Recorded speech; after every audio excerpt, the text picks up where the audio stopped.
Bienvenidos a un episodio más de nuestro podcast Pasión por el Talento de ERIAC Capital Humano.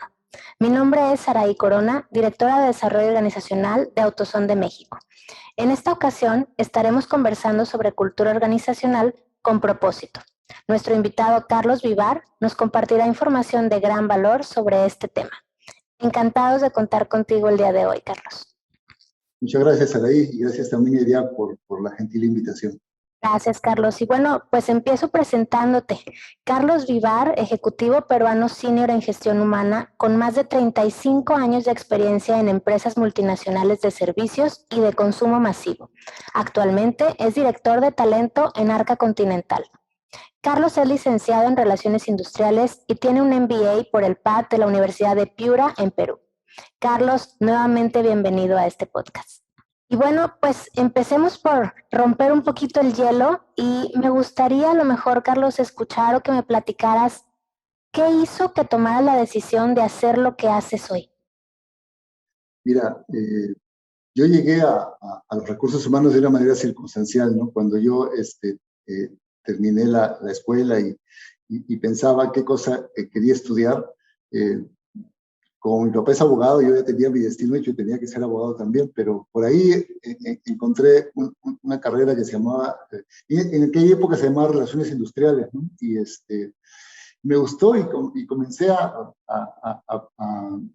probarla y comencé en la medida que comencé a estudiar y comencé a profundizar y comencé a practicar, creo que me apasionó tanto que hasta ahora nunca más dejé los recursos humanos, ¿no? Y en todas las compañías donde he estado, he ido aprendiendo algo, he ido adquiriendo conocimientos nuevos y entender realmente el gran valor que podemos agregar como área de recursos humanos a la compañía. Padrísimo, te ha tocado toda la transformación de recursos humanos, ¿no?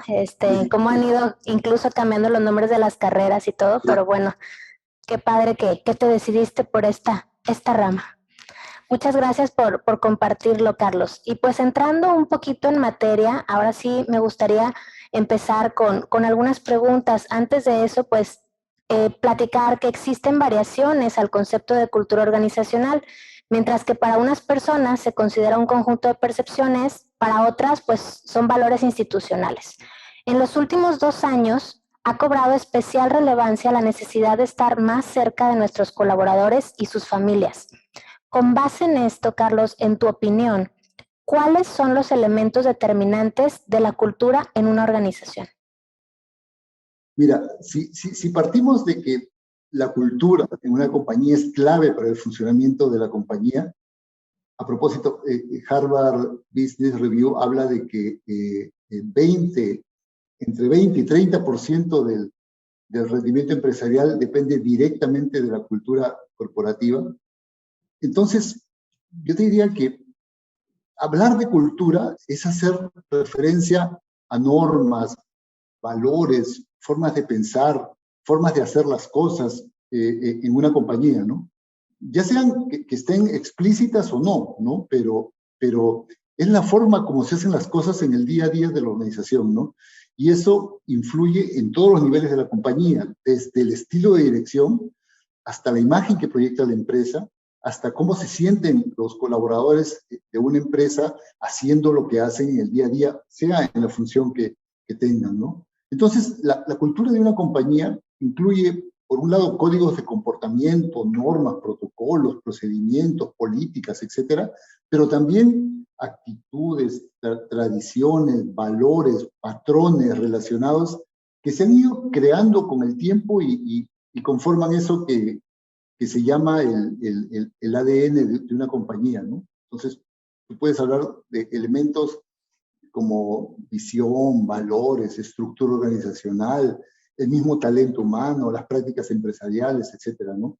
Eso es lo que a mi entender configura la cultura de una compañía, ¿no? Aquello que los hace únicos, ¿no? Exactamente, tú lo has dicho bien, aquello que los hace únicos, ¿no? Exacto. ¿Crees que en estos años de pandemia, Carlos, han impactado de alguna manera a las culturas de las compañías? Yo creo que sí, Saray, porque la pandemia, si hay algo que, aparte de todo lo que trajo la pandemia, yo diría que algo que las compañías volvimos, me voy a incluir porque soy parte de una compañía, ¿no?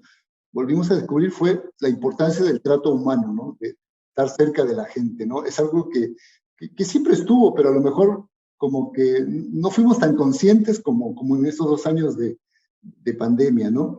Y creo que comenzamos a reentender que los empleados o los colaboradores son personas, ¿no? No solo son trabajadores, son personas, son personas que forman parte de una sociedad, de un grupo humano, tienen familias, tienen amigos, tienen hijos y todos interactúan, ¿no? Y otra cosa que entendimos también es que el trabajo es una parte de la vida, ¿no? O sea, esto de que a veces se habla de balance vida-trabajo, como si fueran dos cosas separadas, y no, es lo mismo, ¿no? O sea, el trabajo es parte de la vida, ¿no? Y eso también lo entendimos en la pandemia cuando muchos nos fuimos a trabajar a nuestras casas y ya no podíamos dejar de lado, como antes, salgo de mi casa para la oficina, ya se quedan los problemas de la casa en la casa y voy a la oficina, ¿no?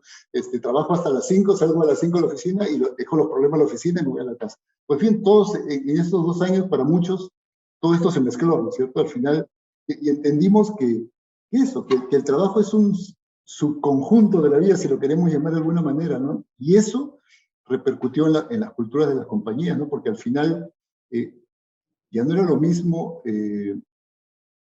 hablar de cultura cuando todos estamos en un ambiente juntos, que hablar de cultura cuando cada quien está en su casa y solamente nos comunicamos a través de una pantalla. Entonces yo te diría que sí, afectó.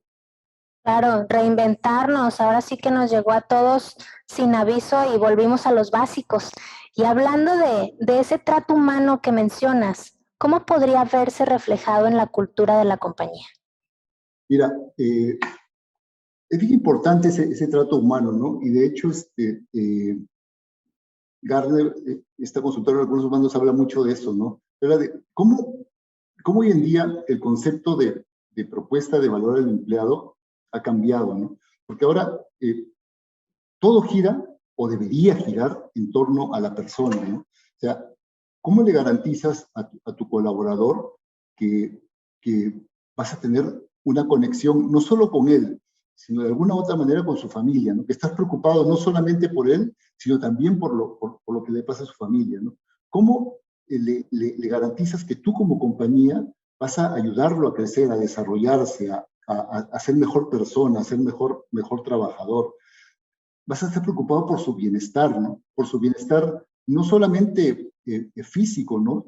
También el bienestar psicológico, ¿no? Porque la pandemia nos afectó psicológicamente, ¿no?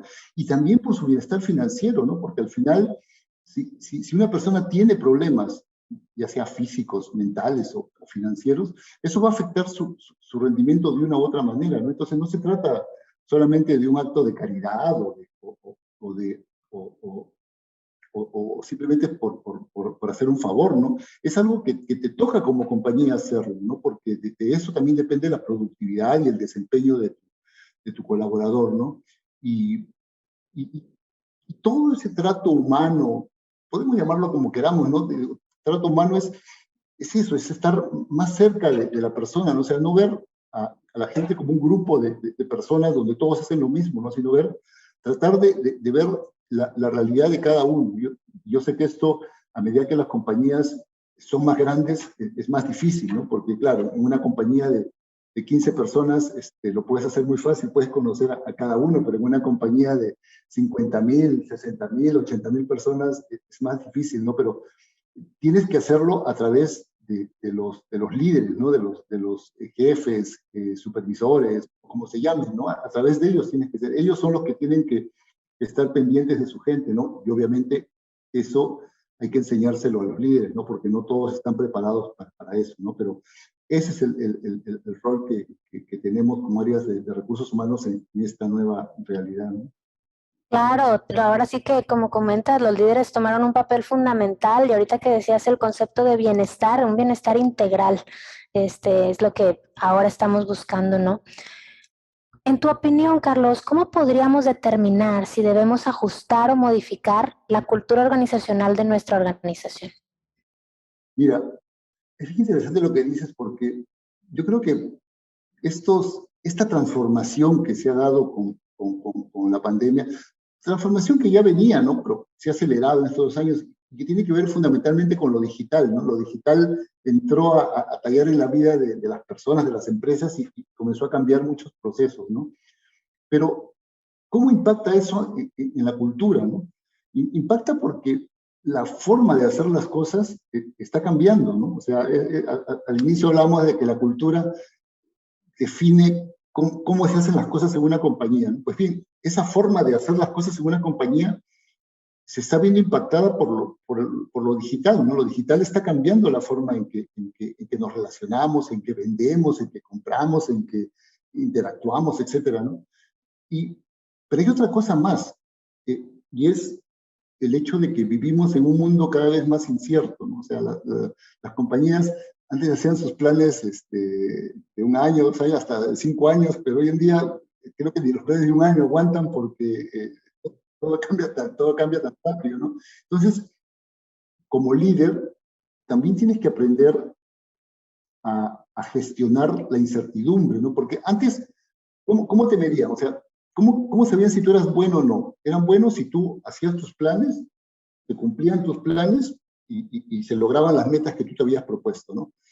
Pero hoy en día, cuando gestionas la incertidumbre y cuando quieres innovar en la compañía, bueno, pues ya no puedes hacer planes y presupuestos porque a lo mejor no se van a cumplir, ¿no? Porque esa gestión de la incertidumbre hace que si tú estás en un proceso de innovación, por ejemplo, eh, a lo mejor lo que estás haciendo es probar una hipótesis, ¿no? Y esa hipótesis se puede cumplir como no se puede cumplir. Entonces, el resultado puede no ser una ganancia, incluso puede ser una pérdida, pero tienes que tomar esa pérdida como un aprendizaje que te ayuda a construir el futuro, ¿no? Entonces, todas esas cosas impactan en la cultura, ¿no? Y lo que antes podía ser calificado como bueno, por ejemplo, que seas un líder o que siempre le pegues al objetivo, hoy en día eso podría haber cambiado, ¿no? Por ejemplo, podría ser igual de bueno si no le pegaste pues al objetivo porque quisiste mejorar algo y en ese camino no te salió lo que querías, ¿no? Entonces, eh, eso también te dice que la cultura sí se debe revisar, sí se debe, cada año debes revisar hacia dónde va tu cultura, ¿no? ¿Cómo te vas adaptando, ¿no? A lo nuevo y esta parte también de flexibilidad que tuvimos todos que desarrollar. Y hablando de líderes, Carlos, ahorita hablábamos del tema de liderazgo. ¿Consideras que el CEO determina la cultura de una organización? Yo te diría que es cargarle demasiado al CEO, ¿no? Yo creo que la cultura no solamente es el CEO, o sea, son todos los líderes de la compañía, ¿no? Porque al final, ¿quiénes deberían ser los que modelen la cultura de una compañía? Deberían ser los líderes, ¿no? Los líderes, Claro, claro. obviamente con el CEO a la cabeza, ¿no? Y yo diría el CEO y su equipo, ¿no? El C-suite, ¿no? Los que lo acompañan a él en el liderazgo de la compañía, ¿no? Y con ellos los líderes de los siguientes niveles, ¿no? Porque al final la cultura es eso, ¿no? Todos vamos a voltear a ver cómo nuestros líderes se comportan en determinados momentos, ¿no? O sea, en momentos buenos, donde nos ha ido bien como compañía, en momentos malos, donde las cosas pueden no estar dándose, momentos de crisis, como nos pasó con la pandemia hace poco tiempo, etcétera, ¿no? Entonces, ¿cómo nuestros líderes se hablan entre sí? ¿Cómo colaboran? ¿Cómo gestionan la compañía? ¿Cómo se coordinan entre ellos para, para obtener el mejor resultado como compañía? Entonces, yo creo que el modelador de la cultura, los modeladores de la cultura deben ser los líderes, no solo el CEO, ¿no? Es el CEO, pero acompañado de su equipo de liderazgo. Ellos son los modeladores de la cultura, o somos los modeladores de la cultura en una compañía. Claro, ahora sí que como dices es cargarle mucha responsabilidad y para eso tiene pues un equipo para entre todos crear esa cultura. Muchas gracias, Carlos. Ahora bien, ¿cuáles son los beneficios de contar con una cultura con propósito?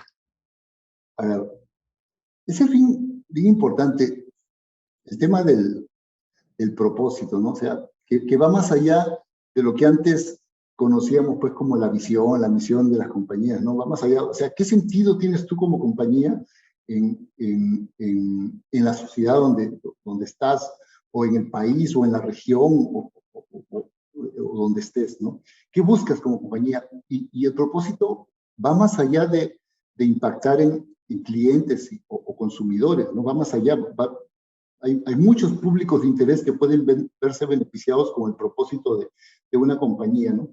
Pero lo que todas las compañías deberían tratar es que ese propósito sea compartido con los colaboradores de la compañía, ¿no? O sea, que los colaboradores de la compañía se sientan involucrados por la organización, se sientan parte de ese propósito, ¿no? Entonces, ahí cobra otra dimensión, ¿no? Porque en esa medida es el colaborador el que realmente se siente no solo parte de la compañía, sino parte del propósito de esa compañía, ¿no? Y cuando las compañías involucran a la gente a tomar acciones colectivas, por ejemplo, en pos de ese propósito, por ejemplo, ¿no? Nosotros en la compañía hacemos campañas para sembrar árboles o de limpieza. En esa medida la gente se siente parte de, ¿no es cierto? O sea, ya tiene un propósito y yo soy parte de ese propósito, ¿no? Y yo acompaño a la compañía en ese propósito, ¿no? Y la compañía me toma en cuenta. Y eso crea una identidad tremenda de los colaboradores con la empresa, ¿no? Con la compañía. Claro, totalmente de acuerdo contigo. Eres parte de algo todavía más grande y un bien hacia sociedad, como dices tú, mayor. Interesante y buenísimo lo que nos compartes, Carlos. Para ir cerrando, ¿nos podrías compartir cómo Arca Continental enfoca los temas de cultura? Y si pudieras compartirnos algún caso o situación que les haya dejado algún aprendizaje dentro de la organización. Sí, claro, con gusto.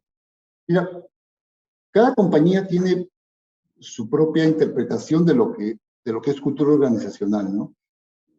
Yo te diría que para nosotros en Arca Continental, la cultura es ese conjunto de principios que rigen nuestro ambiente laboral y la forma en que trabajamos para lograr nuestros objetivos, ¿no?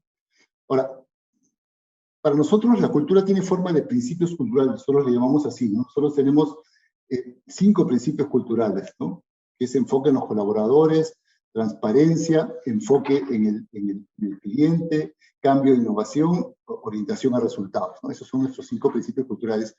Y esos principios culturales tienen comportamientos que determinan la forma como interactuamos, a qué le damos importancia, cómo tomamos decisiones, cómo reaccionamos ante el cambio y cuáles son esos comportamientos que consideramos aceptables o inaceptables, ¿no? En suma, esos principios culturales representan la personalidad de nuestra compañía y los conceptos fundamentales que nos unen, ¿no? Nosotros como compañía tenemos la convicción de que queremos brindar momentos de alegría en la vida de cada persona, ¿no? En la vida de nuestros clientes y consumidores. Y por eso trabajamos para exceder sus expectativas, ¿no? Ese compartir la visión de ser líderes en los mercados que atendemos hace que nuestros colaboradores se contagien de ese entusiasmo, ¿no? Y ahí nuestros principios actúan como pilares que sostienen estas metas, ¿no? Asegurando que siempre seamos fieles a nuestra esencia como compañía, ¿no?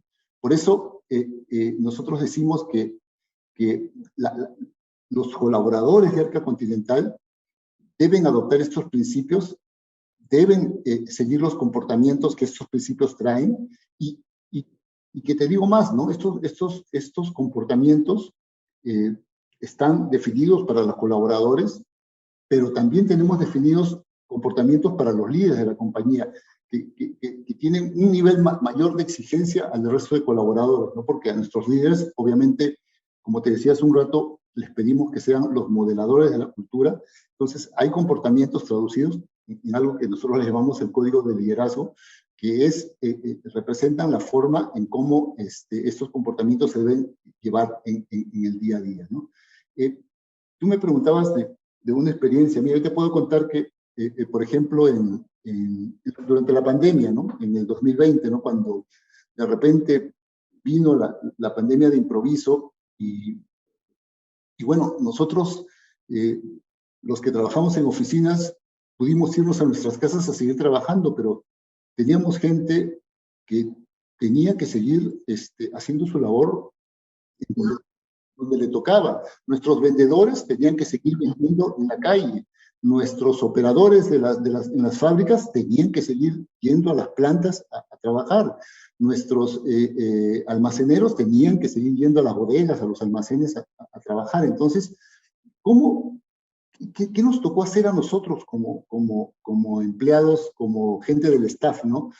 Afortunados, entre comillas, porque podíamos trabajar de nuestras casas, ¿no? Igual, trabajamos mucho, pero estamos en nuestras casas. Entonces, lo que hicimos fue comenzar a organizarnos para hacernos, otra vez uso comillas, padrinos de esas personas que estaban en la calle, y nos repartíamos, y cada quien tenía algunas personas a quien llamar, y todos los días los llamábamos y les dábamos apoyo, les dábamos aliento, les preguntábamos si tenían algún problema, si tenían algo, y si tenían algo buscábamos que ayudarlos. Entonces comenzamos a establecer ese vínculo donde, está bien, estoy en mi casa, pero estoy contigo, estoy ahí, todos los días te llamo, te tengo presente, si tienes algún problema llámame, yo te ayudo, yo veo cómo hago para apoyarte, ¿no? Esa es una de las cosas que hicimos.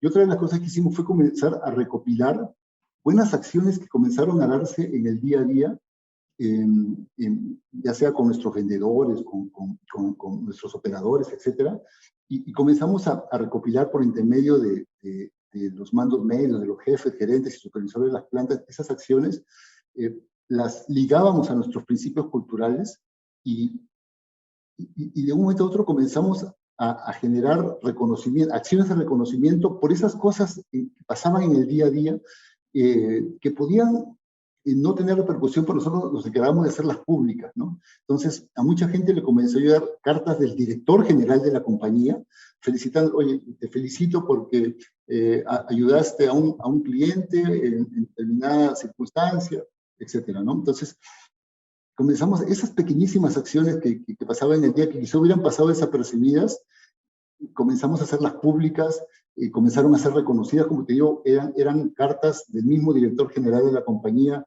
donde reconocía a las personas por cosas buenas que habían hecho, ¿no?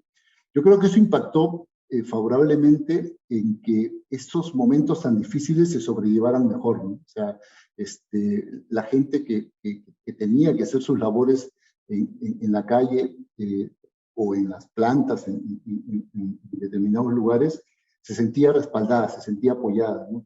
Y a pesar de que existía el miedo, porque había mucho miedo, tú recordarás, a contagiarse y todo eso, pero ahí se sentían de una u otra manera respaldados, y se sentían que estaban contribuyendo también con la compañía, que tenía que salir adelante de esa coyuntura, que tenía que superar esos malos momentos. Entonces, yo te diría, para mí ese es un ejemplo de cómo la cultura sirvió como un nexo, ¿no? entre colaboradores de diferentes realidades que estaban en diferentes mundos, si quieres llamarlos así, y tratar de que todos estemos unidos con un solo interés, ¿no? El de sacar adelante a la compañía, porque sabíamos que si la compañía salía adelante, nosotros nos íbamos a beneficiar de eso también, ¿no es cierto? Porque obviamente nosotros queríamos eso, y queríamos tener la seguridad de conservar un puesto de trabajo, ¿no? Y si ayudábamos a que la compañía saliera adelante,